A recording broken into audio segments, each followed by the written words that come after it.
Assalamualaikum warahmatullahi wabarakatuh. 40 Hadis Qudsi. Bagian 1. Hadis Qudsi adalah hadis yang berisi firman Allah Subhanahu wa Ta'ala. Makna hadis ini adalah dari Allah Subhanahu wa Ta'ala, sedangkan kalimatnya adalah dengan redaksi Rasulullah Shallallahu Alaihi Wasallam. Hadis ke-1 diriwayatkan dari Abi Hurairah radhiyallahu anhu.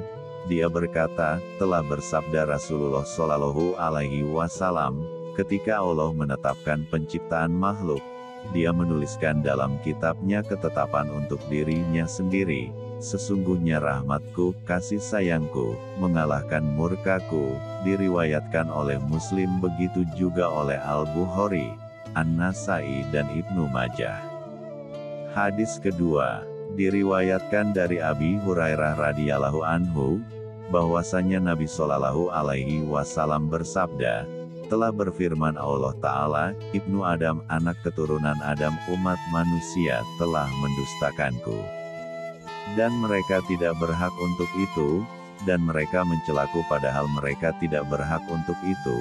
Adapun kedustaannya padaku adalah perkataannya, Dia tidak akan menciptakan aku kembali sebagaimana Dia pertama kali menciptakanku, tidak dibangkitkan setelah mati. Adapun celaan mereka kepadaku adalah ucapannya, Allah telah mengambil seorang anak, padahal aku adalah Ahad Maha Esa, dan tempat memohon segala sesuatu. Al-Somad, aku tidak beranak dan tidak pula diperanakan, dan tidak ada bagiku satupun yang menyerupai.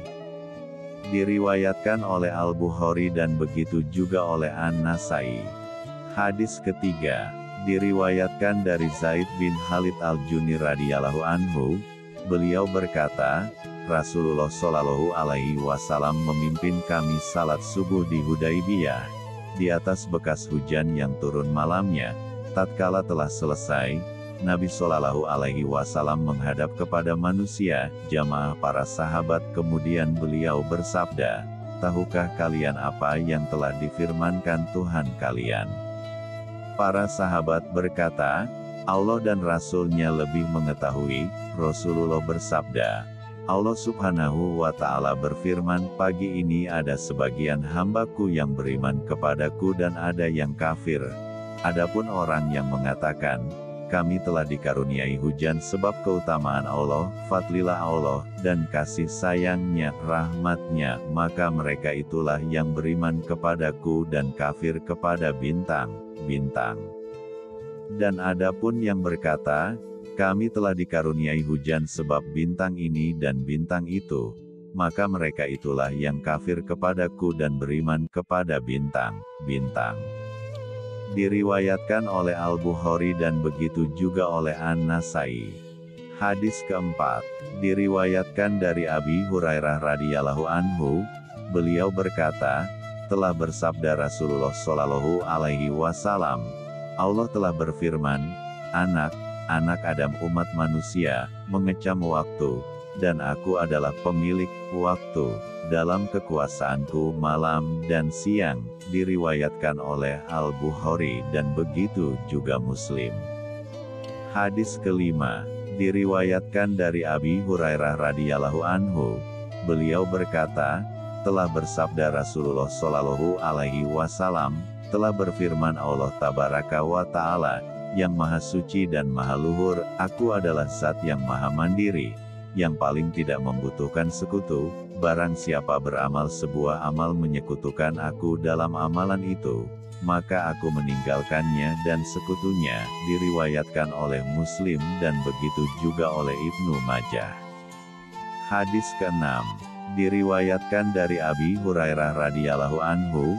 Beliau berkata, aku telah mendengar Rasulullah Shallallahu Alaihi Wasallam bersabda, sesungguhnya salah seorang yang pertama dihisab di hari kiamat adalah seorang laki-laki yang mati syahid, gugur dalam peperangan. Kemudian disebutkan baginya semua kenikmatan-kenikmatan yang diberikan kepadanya, dan dia membenarkannya. Kemudian Allah Subhanahu wa Ta'ala bertanya kepadanya, apa yang kamu kerjakan dengan nikmat itu? Lelaki itu menjawab, aku berperang untukmu hingga aku syahid. Allah menjawab, kamu berdusta, akan tetapi sesungguhnya, engkau berperang agar orang menyebutmu pemberani. Dan orang-orang telah menyebutkan demikian itu. Kemudian diperintahkan malaikat agar dia diseret di atas wajahnya hingga sampai di neraka dan dilemparkan ke dalamnya. Dan selanjutnya adalah seorang laki yang mempelajari ilmu dan mengamalkannya serta dia membaca Al-Quran. Kemudian dia didatangkan, kemudian disebutkan nikmat yang diberikan kepadanya dan dia membenarkannya. Kemudian Allah bertanya, apa yang kamu kerjakan dengan nikmat itu? Lelaki itu menjawab, aku mencari ilmu dan mengamalkannya, mengajarkannya, dan aku membaca Al-Quran karenamu. Allah berfirman, kamu berdusta, akan tetapi kamu mencari ilmu itu agar disebut sebagai alim orang yang berilmu, dan kamu membaca Al-Quran agar orang menyebutmu qori, dan kamu telah disebut demikian itu, alim dan qori. Kemudian diperintahkan malaikat kepadanya, agar dia diseret di atas wajahnya hingga sampai di neraka dan dimasukkan ke dalam neraka, dan selanjutnya seorang laki yang diluaskan rizkinya oleh Allah, dan dikaruniai berbagai harta kekayaan. Kemudian dia dihadapkan, dan disebutkan nikmat yang diberikan kepadanya, dan dia membenarkannya. Kemudian Allah Subhanahu wa Ta'ala berfirman, apa yang kamu kerjakan dengan nikmat itu? Lelaki itu menjawab, tidaklah aku meninggalkan jalan yang aku cintai selain aku menginfakkan hartaku untukmu. Allah Subhanahu wa Ta'ala berfirman, kamu berdusta, tetapi kamu melakukan itu semua agar orang menyebutmu dermawan, dan kamu telah disebut demikian.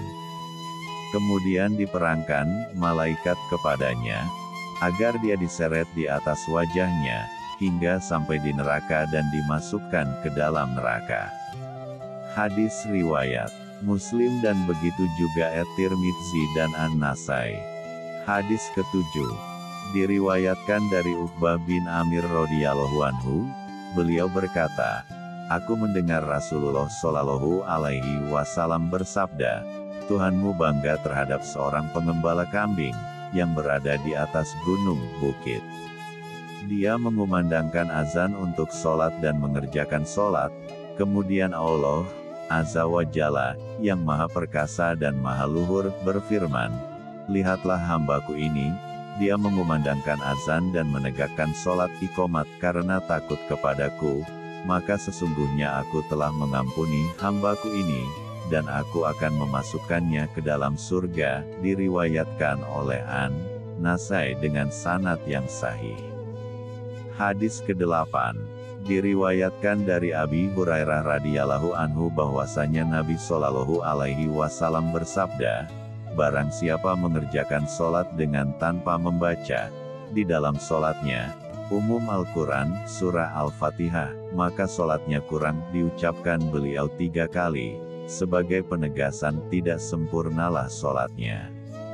Kemudian disampaikan kepada Abi Hurairah, sesungguhnya kami berada di belakang imam, maka beliau berkata, bacalah dengannya umum Quran untuk dirimu sendiri, sebagai makmum tetap membaca Al-Fatihah, karena sesungguhnya aku mendengar Rasulullah Shallallahu alaihi wasallam bersabda, Allah Azza wa Jalla berfirman, aku membagi sholat antara aku dan hamba-Ku menjadi 2 bagian. Dan bagi hamba-Ku apa yang dia mohonkan, maka ketika hamba-Ku berkata segala puji hanya bagi Allah, Tuhan semesta alam, Allah Azza wa Jalla berfirman, hamba-Ku telah memujiku, dan ketika seorang hamba berkata, yang maha pemurah lagi maha penyayang, Allah Azza wa Jalla berfirman, hamba-Ku telah memujiku, dan ketika seorang mengucapkan, yang menguasai di hari pembalasan Allah berfirman, hamba-Ku telah memuliakan aku, dan Abu Hurairah pernah mengatakan dengan redaksi Hambaku telah berserah diri kepadaku, dan ketika seseorang berkata, hanya kepada Engkau kami menyembah dan hanya kepada Engkau kami memohon pertolongan, Allah Subhanahu wa Ta'ala berfirman, ini adalah bagianku dan bagian hambaku, dan bagi hambaku apa yang dimintanya, dan ketika seseorang berkata, tunjukilah kami jalan yang lurus, yaitu, jalan orang-orang yang telah Engkau beri nikmat kepada mereka. Bukan jalan mereka yang dimurkai dan bukan pula jalan mereka yang sesat.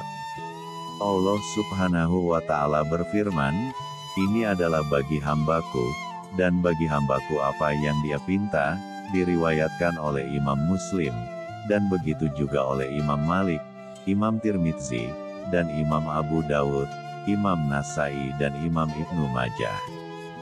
Hadis ke-9 diriwayatkan dari Abu Hurairah radhiyallahu anhu, beliau berkata, telah bersabda Rasulullah, sesungguhnya perkara amal seorang hamba yang dihisap pertama kali adalah sholatnya.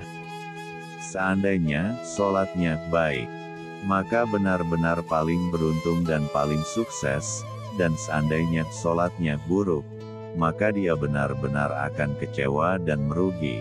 Dan seandainya kurang sempurna salat fardunya, Allah Azza wa Jalla berfirman, lihatlah apakah bagi hambaku ini ada amal sholat sunnah, mempunyai sholat sunnah yang bisa menyempurnakan sholat fardunya. Kemudian begitu juga terhadap amal-amal yang lainnya juga diberlakukan demikian. Hadis diriwayatkan oleh At-Tirmidzi, dan begitu juga oleh Abu Dawud dan Imam An-Nasai dan Ibnu Majah serta Imam Ahmad. Hadis ke-10 diriwayatkan dari Abi Hurairah radhiyallahu anhu, dari Nabi Shallallahu alaihi wasallam, beliau bersabda, Allah Azza wa Jalla berfirman, puasa itu untukku, dan aku yang akan memberikan ganjarannya. Disebabkan seseorang menahan syahwatnya dan makannya serta minumnya karenaku, dan puasa itu adalah perisai, dan bagi orang yang berpuasa dua kebahagiaan, yaitu kebahagiaan saat berbuka, dan kebahagiaan ketika bertemu dengan Tuhannya, dan bau mulut orang yang berpuasa lebih harum di sisi Allah, daripada bau minyak misk kasturi. Hadis riwayat Al-Bukhari, dan begitu juga oleh Imam Muslim, dan Imam Malik, dan Tirmidzi.